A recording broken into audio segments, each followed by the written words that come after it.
As I reflect back on the journey of my life, I think about how God directed me to Kampala for that workshop. I had a burden for my church to give from their hearts and not out of duty. But I never thought it would take such a horrible situation for me and my town to realize that we all needed to change. In 2001, the ADF army overtook many regions of western Uganda, forcing over 80,000 survivors into the turmoil and destitution of refugee camps. As the war raged on, hope along with the moral fiber of the people faded. But there was one who chose to inspire through generosity and gracious giving, and this is his story. My name is Hannington Bahemuka, but most people call me Bishop Hannington.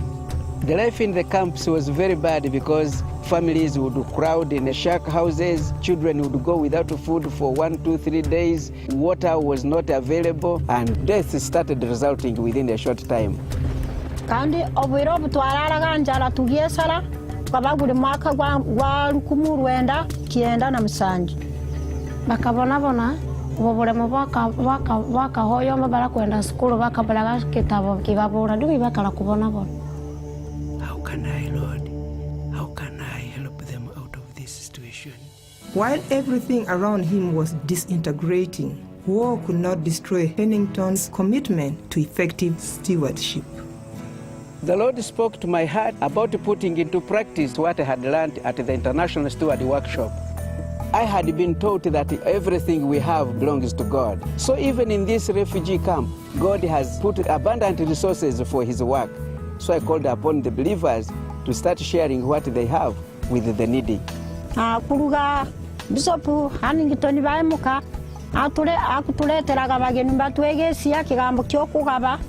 In the camps, we started a campaign to provide blankets to the orphans, and it was the first time we saw the principles come to life. Liwaga bali kurungi nkamumanya nanga kanyamba tina ku.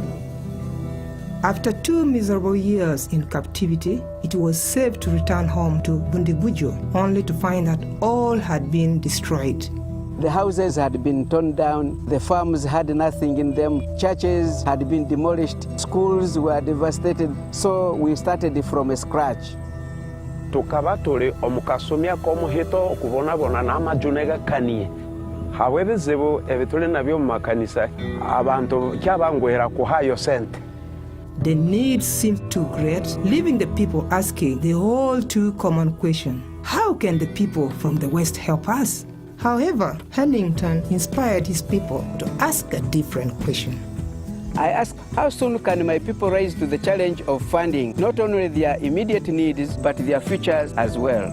I told the people at that time that God has given us everything we need to rebuild our community. And what he needed was others to make themselves available to him, and he was going to use us. And those of us who are mechanics, those of us who are business people, they can use their gifts and the trade that they have to build their community.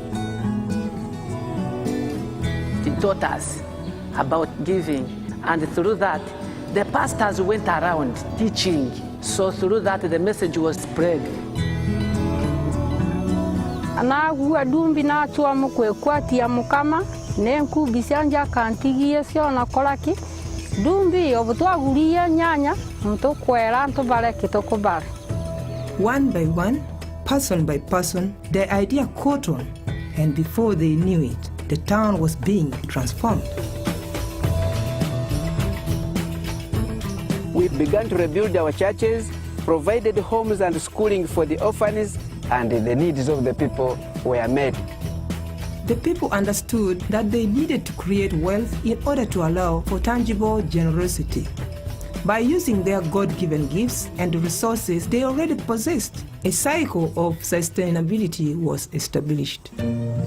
We have a lady in our church. She is lame, but one day we were calling upon people to bring their gifts to come and build a church.